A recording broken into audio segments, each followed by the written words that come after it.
Hi, I'm WineGuyTy. Welcome to the Barrel Room. We're at the Vancouver International Wine Festival, the 44th festival here in downtown Vancouver, British Columbia. And my guest today is none other than Dr. Laura Catena of Catena Zapata Winery in Mendoza, Argentina, and Luca Wine Brands. Hello. Hello, Ty. So, by way of introduction, Laura, I'm going to rewind and just tell you a little story here. We're going back to February 2020. This is just at the end of February and just in the before times before COVID-19 reared its ugly head and changed our world forever.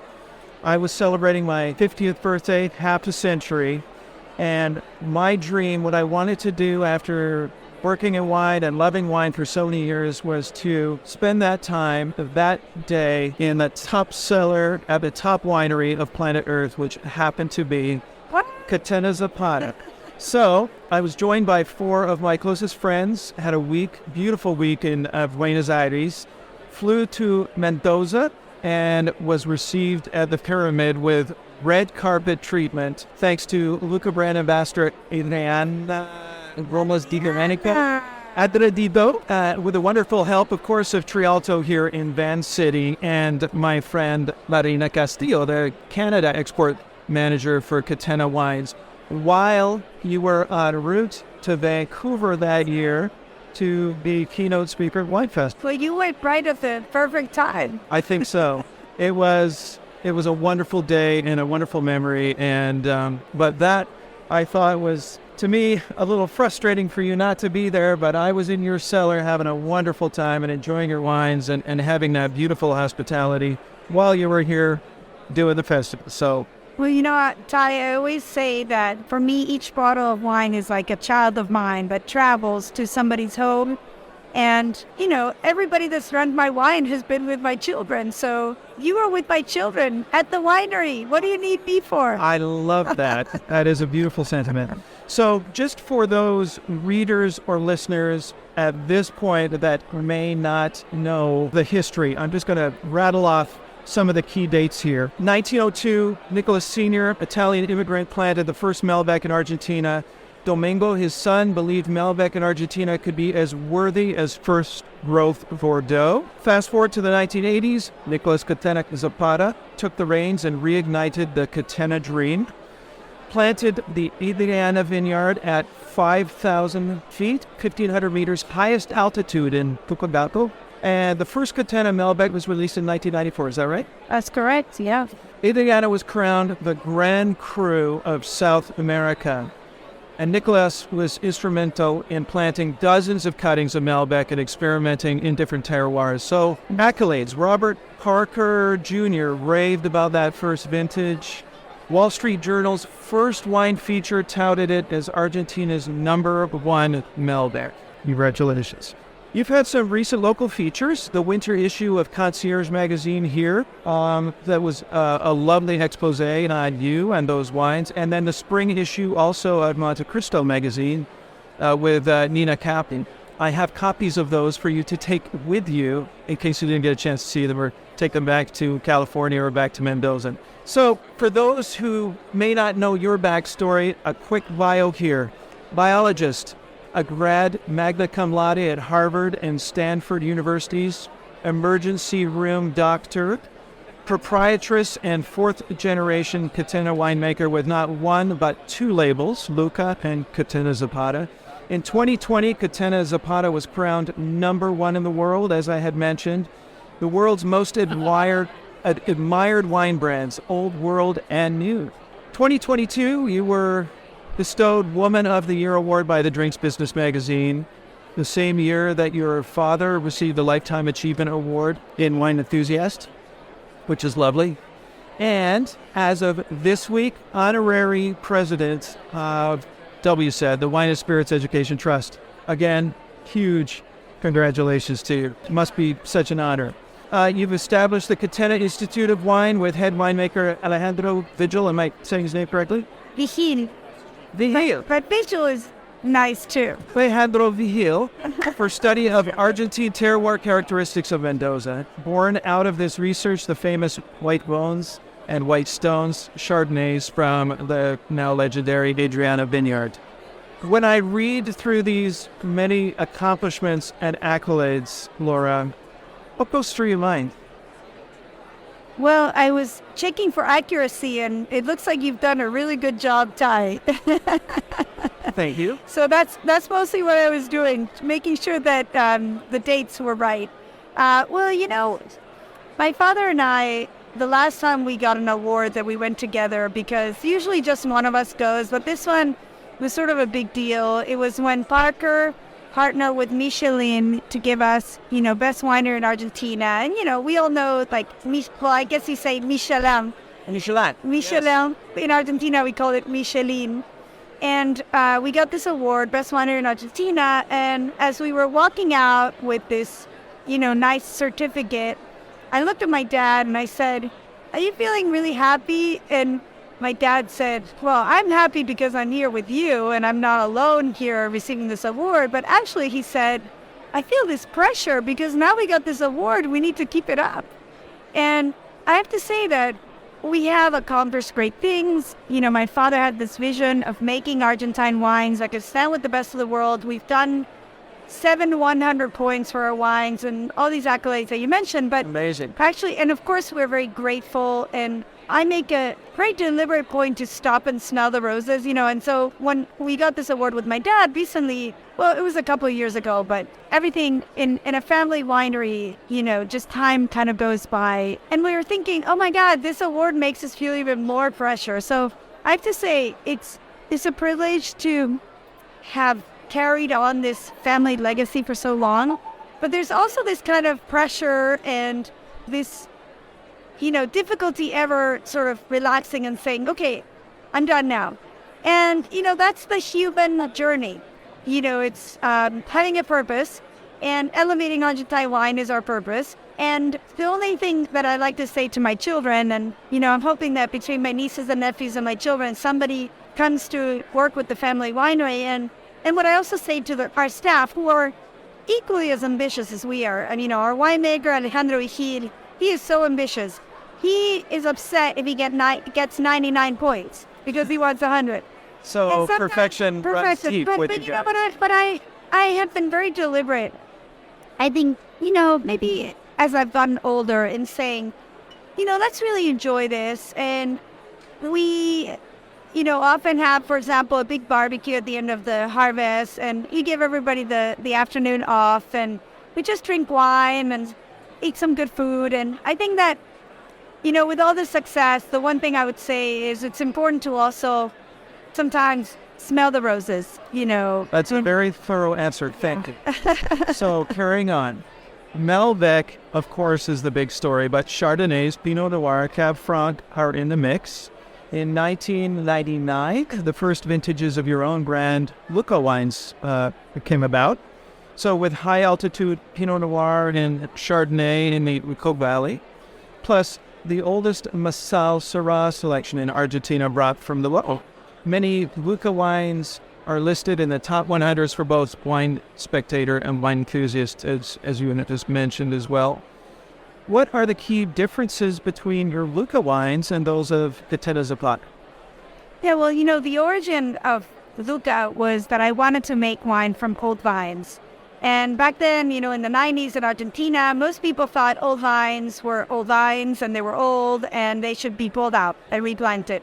And I saw that in Europe, especially in France, they really prized old vines. And for example, the first growths, they usually don't put into the first growth a vine that's not at least 25 years old. And I thought, well, if the French that, make the best known wines in the world are doing this, there's got to be a reason, because, that's a lot of waiting, 25 years, to use those vines for your top wine. So I started looking for old vineyards in Argentina. We have a couple in our family, the Angelica vineyard planted in 1902, and some other vineyards, but there were many other vineyards owned by producers that were selling their grapes. And what I found was that a lot of these producers were thinking of pulling out their vineyards because they were low yielding because the vines were old. And so I really went around the whole province looking at these vineyards and making deals with these producers saying, hey, I will buy your grapes by the hectare so you don't have to worry about your low yields. but I want to work with you to keep this vineyard alive for another couple of decades. And so Luca started like that, and that's why the Malbec says old vines on the label, because we were mostly buying grapes from producers that had old vines. And, since then, I met the producer with this Syrah, then it's also old vine. And the Pinot is now old vine, but back then the vines were a little younger because it was a vineyard that my father and I had planted.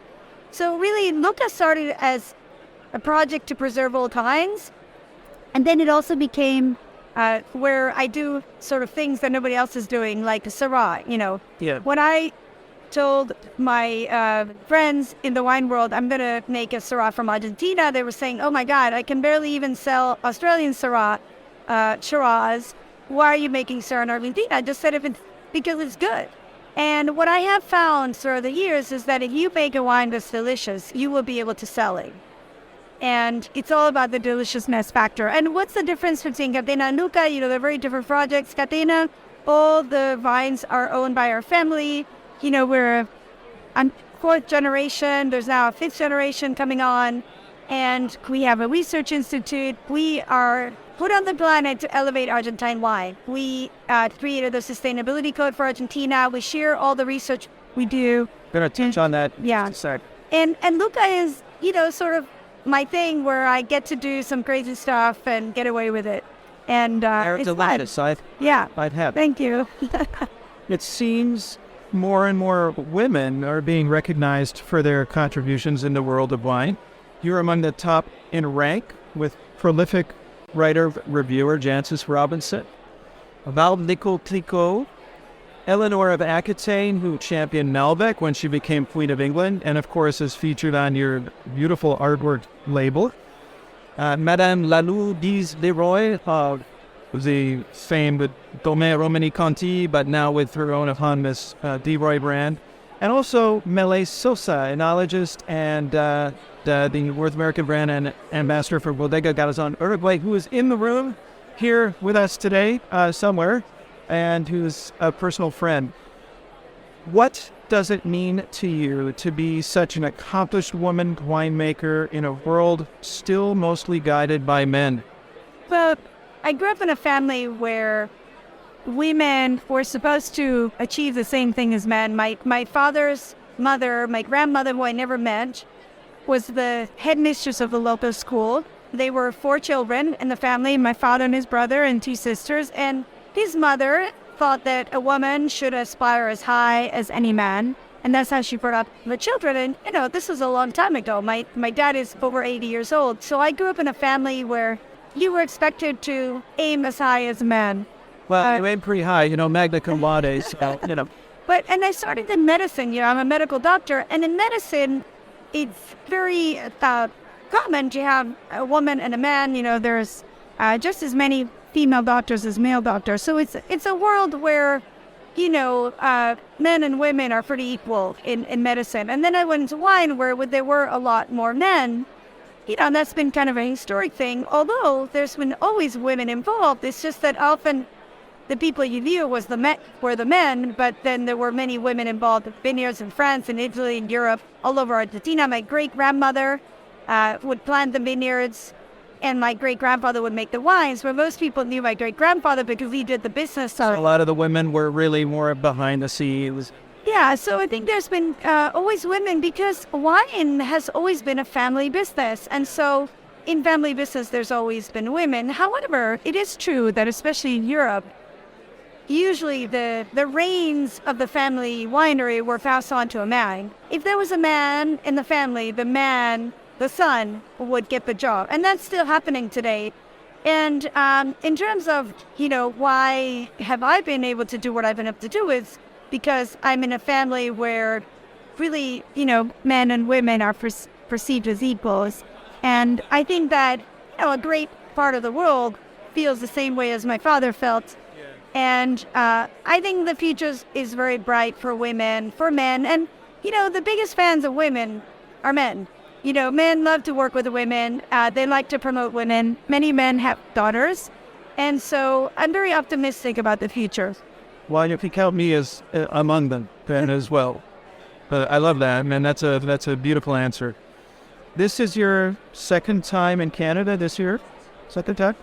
The first was for the release of your new book, Malbec Mon Amour, co-written with your Catena winemaker, Alejandro Pignol.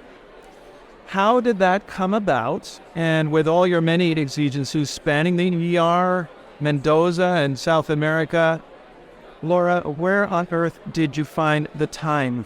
Well, I wrote my first book called Vino Argentino, which was published by Chronicle Books. It was Vino Argentino, an insider's guide to the wines and wine country of Argentina. And it was a great book because it was the first book in English about Argentine wine. And people started buying it before traveling to Argentina. It also had some recipes, and it really kind of taught people around the world about the culture of Argentine wine, how we've been making wine since the 16th century, while a lot of people hadn't been drinking Argentine wine, so they thought it was a new thing. And that book really opened the door to Argentina, but I did not intend to write that book. I wanted to find somebody to write the first book in English about Argentine wine, but I couldn't find anybody, and so then I wrote it myself, which was not easy. It's really hard to write a book. I had to spend months where So all of that experience, obviously, with Malbec Mon Amour, it was like, I've done this before. Right. So I did that book. Then I did another book, Gold in the Vineyards, which I also wanted somebody else to write. It was a book about the most famous 12 vineyards in the world.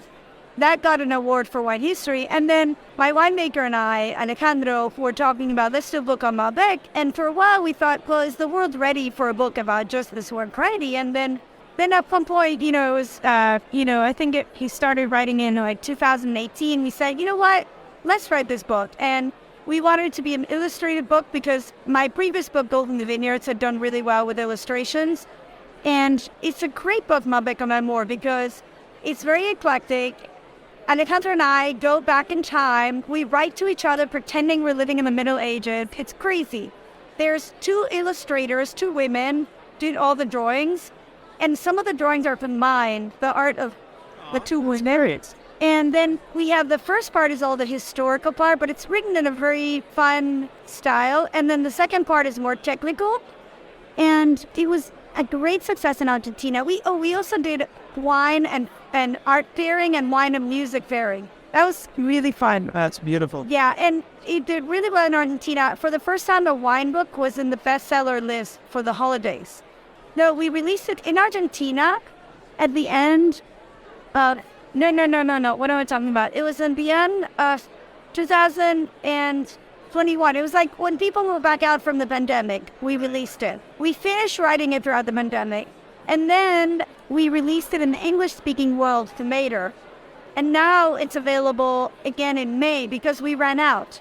So right now, it's hard to find a copy in English, but in May, there will be new copies out in English. And we also have done it in Spanish, in Portuguese, in English, and in French, coming out in July. Wow. Well, that sounds amazing. Logistically, it's hard to do all of that, I know. So it's great. I can't wait to dive in and get myself a personal signed copy, perhaps. Yes, I hope. See what I could do for that. Looking back at Argentina's past and Spanish settlers, you are currently experimenting with criollas, ancient grape varieties the Spanish brought with them. And fortunately, one of your assistants here has poured me a little splash of the one that was brought to the festival here. And I'll put my nose in it and give it a little taste. It sounds like a rather unique and worthy project. So how's it going? Yeah, so this is our line of wines without sulfites. And it's called La Matillana, which means the woman from Le Marque, which is from where my great grandfather came. Isn't that delicious? A little herbaceous, very refreshing. And these are wines that we make in clay tinajas, so like clay Forest. amphora. And this is the way wine was made in Argentina throughout the 16th, 17th, 18th century. The barrels only started being used in the 19th century. And my great-grandfather, Italian immigrant in Argentina, used to have some amphora in his basement where he would make this criolla as the summer wine that he would drink. It was very refreshing. And he wouldn't add sulfites because you were going to drink it over the summer. Yeah. And so we started this project because Alejandro, our winemaker, and I liked some natural wines that we drank from friends and some from Italy. We'd had natural wines from all over the world. We thought, you know what? Let's see if some of our varieties do well with this slightly more oxidative style. Yeah. So we found that the criolla, which is usually a very basic wine, when you make it without sulfites, it becomes more interesting. Because alive. Yeah, it becomes more alive. And so we are making just wine. I like the term honest wine. Oh, yeah. It's really... Yeah, and I'm not an anti-sulfites person. I think that if you want to age a wine, it's probably better to add some sulfites. But in this particular case, we make a Criolla, a Bonarda, and a Malbec without sulfites, and they're really fantastic. No oak, very alive, very fresh, delicious wines. Yeah. Lovely. 3 years in the making, yet another project has come to life. Angelica Cocina Maestra, a wine-focused resto on the same property as the Pyramid with some budding chefs, which include your father Nicolas, winemaker Alejandro, and yourself. What challenges with construction did you come up against during the pandemic, and what dishes and pairings are your personal faves? Well, first of all, I've got to explain why we're the chefs, is because the main courses are the wines. This is a wine-first restaurant, so you're actually eating wine, and then the food is a pairing. It's the opposite than most places. So Angelica Cocina Maestra was basically a project that was born from not being born. So basically, I always said I'm not going to have a restaurant like all the other wineries because I only want to do something that I can be the best at. Yes. And why would I, who am actually a terrible cook, be the best at running a restaurant? I'm sure you're not. No, I'm really bad. And I know I can make great wine, but how can I compete with people who are such great chefs, that I admire so much? And so at first I didn't want to do a restaurant. We actually opened a distillery. We built a distillery with a medieval courtyard. And then our winemaker came to us saying, you really need to have a restaurant. And the only reason I said yes is because Alejandro and his wife opened what today is the most popular restaurant in Mendoza at their home. And so he had shown that he could be the best. Good. And so I said, okay, we'll open the restaurant, you'll run it, but it has to be wine first, because if wine is the main course, then I know we can aim high. And the food is really delicious too, but there's multiple wine menus. There's pairings, there's, the roller coaster wine pairing, which is like red and white and rosé and red and sweet and sparkling, and you just go back and forth like a crazy roller coaster, and several other wine menus, but there's only one food menu. Right. I read just a little bit about that, and the Stairway to Heaven vertical tasting, I think, should be on anybody's guest. Yes.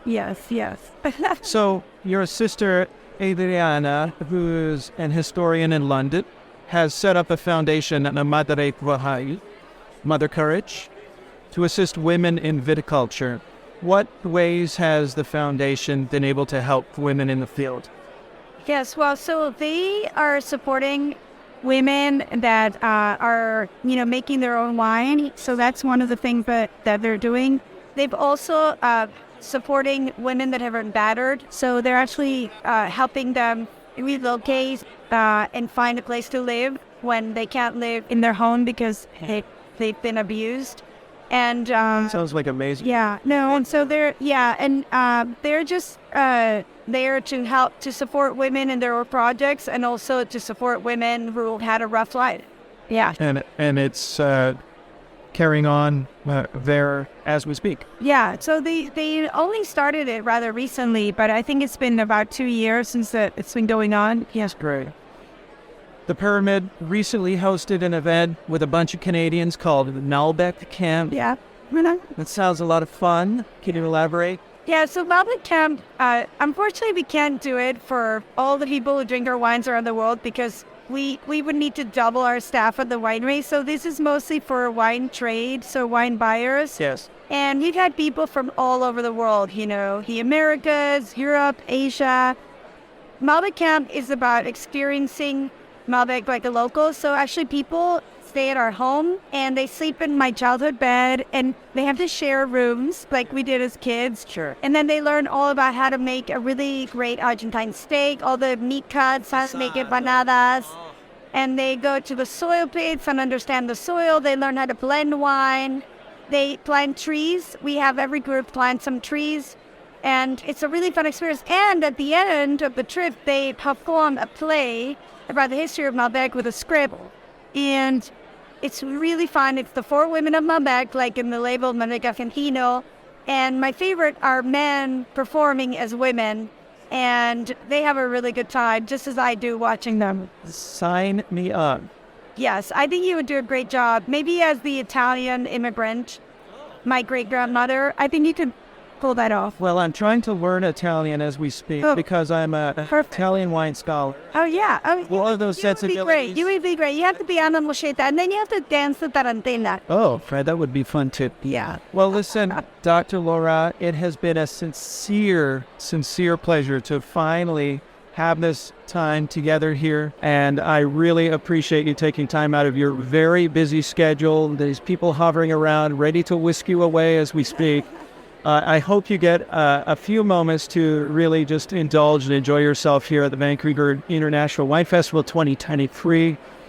Thank you so much again. I can't wait to get back down to South America, to Mendoza, back to the Pyramid, to the Resto, maybe taste a dish that comes from you, and of course maybe pair it up with a lovely Stones or Bones Adriana Chardonnay or just Malbec. Thank you. Thank you very much, Ty. Salud. Salud. Thank you for joining us today in the Barrel Room. I'm WineGuyTy, here live on the tasting room floor at the 44th Annual Vancouver International Wine Festival. My guest today was Dr. Laura Catena of Catena Zapata Winery and Luca brand wines in Mendoza, Argentina.